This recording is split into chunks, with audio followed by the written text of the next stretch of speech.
Good morning mga brothers and sisters, mga friends. Nakakadalawang round na ako dito sa oval ng Dasmariñas. So this is our Bible morning walk. So walk lang talaga ako.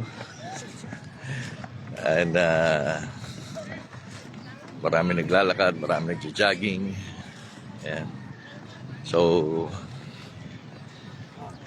alam naman natin ang kahalagahan ng paglalakad sa kalusugan. And spiritually, walk is our living, metaphor yun ng pamumuhay. So, the purpose of this walk is to share some things na makakatulong din sa ating daily walk with God, sa ating pamumuhay, sa ating Panginoon. And sabi nga kanina, good morning. Siguro mas maganda, blessed morning. Mapagpalang umaga, pagpalang araw sa ating lahat. I will start with Matthew chapter 5, the Beatitudes. Kaya mas magandang ang pagbati sa atin ang blessed morning, mapagpala, mga pinagpala. Sa Matthew 5, I will be reading from the Tagalog Bible. Sabi rito, nang makita ni Jesus ang napakaraming tao, umakyat siya sa bundok. Pagkaupo niya, lumapit ang kanyang mga alagad at sila'y tinuruan niya. So it was a daily habit of the Lord Jesus to teach His disciples, to teach the apostles, to share the word. And it's a daily routine. Prayer, teaching of the word, doing miracles. So, why? Because He's the Son of God. He wants us to see the importance of His teachings na iniwan niya sa atin, especially the Word of God, the Bible. And nag-start to sa verse 3, sinabi niya yung kanyang teaching, at ito nga yung tinatawag nating the Sermon on the Mount. Sabi niya, mapalad ang mga taong walang inaasahan, kundi ang Diyos, sapagkat mapapabilang sila sa kaharian ng langit. Blessed are the poor in spirit, for theirs is the kingdom of heaven. So yun yung English version nito. Uy, nakakatatlong ikot na ako. Yun yung grandstand. So, marami pa akong mga kasabay. Nasa likod ko yung marami pa nagja-jogging. Mapalad ang mga nagdadalamhati. Blessed are those who mourn, sapagkat aaliwin sila ng Diyos. Verse 5, mapalad ang mga mapagpakumbaba, sapagkat mamanahin nila ang daigdig. Mapalad ang mga nagugutom at nauuhaw sa katwiran, sapagkat sila'y bubusugin. Verse 7, mapalad ang mga mahabagin, sapagkat kahabagan sila ng Diyos. Verse 9, mapalad ang mga gumagawa ng paraan para sa kapayapaan, sapagkat sila ituturing ng mga anak ng Diyos. Verse 10, mapalad ang mga inuusig ng dahil sa kanilang pagsunod sa kalooban ng Diyos. Good morning, insan. Kasama natin si Kuya Max. Sapagkat mapapabilang sila sa kaharian ng langit. Verse 11, mapalad ang mga nilalait at inuusig ng mga tao at pinaparatangan ng lahat ng uri ng kasamaan na pawang kasinungalingan ng dahil sa akin. And verse 12, magsaya kayo at magalak sapagkat malaki ang inyong gantimpala sa langit. Kaya hindi na ginawa ng mga tao sa mga propetang nauna sa inyo. Kayo ang asin ng sangkatauhan. Ngunit kung ang asin ay mawalan na ng alat, paano pa ito mapapaalat muli? Hindi ba wala na itong kabuluhan, kundi ang itapon at tapakan ng mga tao? Kayo ang ilaw ng sanglibutan. Ang siyang lungsod na nakatayo sa ibabaw ng burol ay hindi maitatago. Binisita din ni Apostle Paul, no?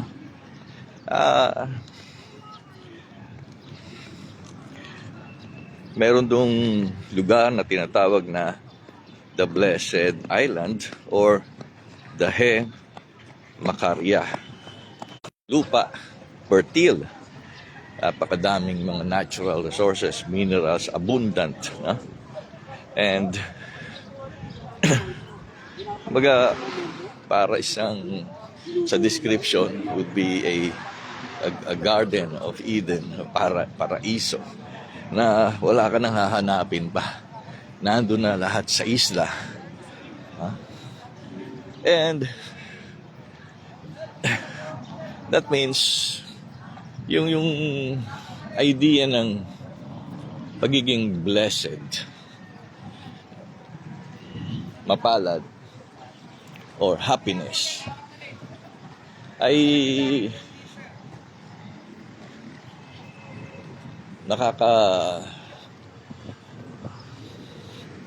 bigay tayo ng idea na isang tao siyang kumpleto, isang taong sagana sa kaniyang buhay, isang taong wala na kailangang hanapin pa. He is the blessed one. And ano idea nito? Actually, the some versions ang ginamit is happy, no? Happy is the man, blessed is the man. So may kagalakan, may kasiyahan ng tao. Pero in reality, parang sinasabi, ang talagang fact na napapaloob dito sa Greek word na ito is that happy ka na. You are made happy by the Lord. And because of that, ando na yun eh. No? So, you are made blessed by God, by Christ. And because of that, magre-result iyon sa mga bagay na tinutukoy niya dito. You will seek the Lord. You will be poor in spirit. Mapalad ang mga taong walang inaasahan kundi ang Diyos. And being a happy person made by Christ, hindi na kailangang maghanap ka pa ng mga dahilan or event na puntahan para kang maging happy.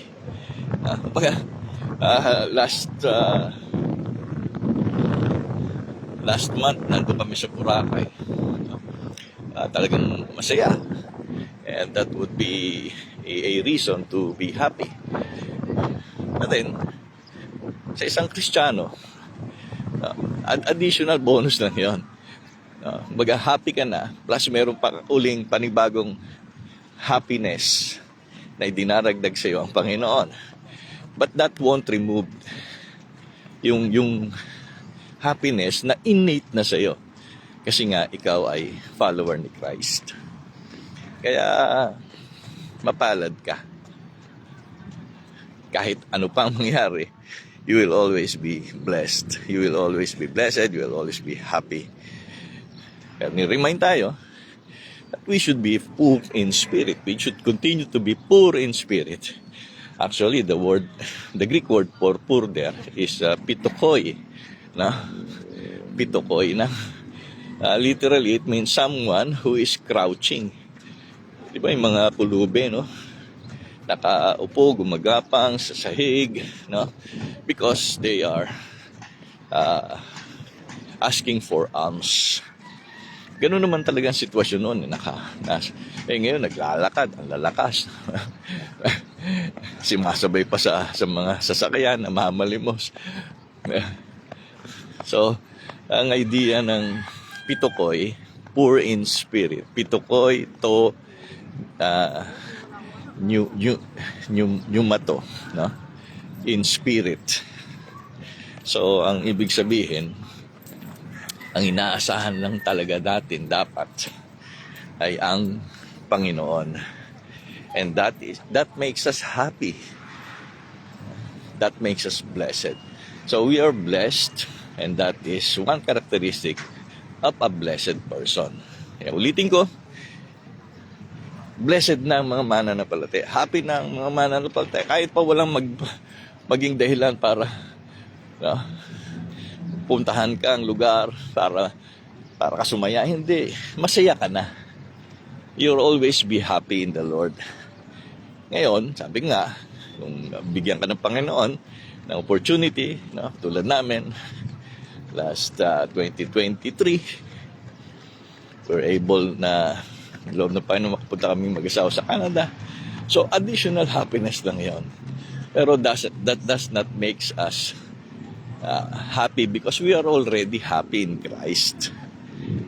Kaya mga kapatid, remind ko kayo, blessed ka na kay Lord. That is self-contained na. Doon sa isla nga na Hemacaria, sabi nila, wala ka nang hanapin pa sa islang yun. Nandun na lahat. So, ganun din sa buhay mo. Nandun na lahat. Kasi, si Kristo ang lahat-lahat sa iyo. So, good morning, mga kapatid, brothers and sisters, mga friends. Continue to be happy in the Lord and continue to live a blessed life. Dahil blessed na kayo kay Kristo pa lang.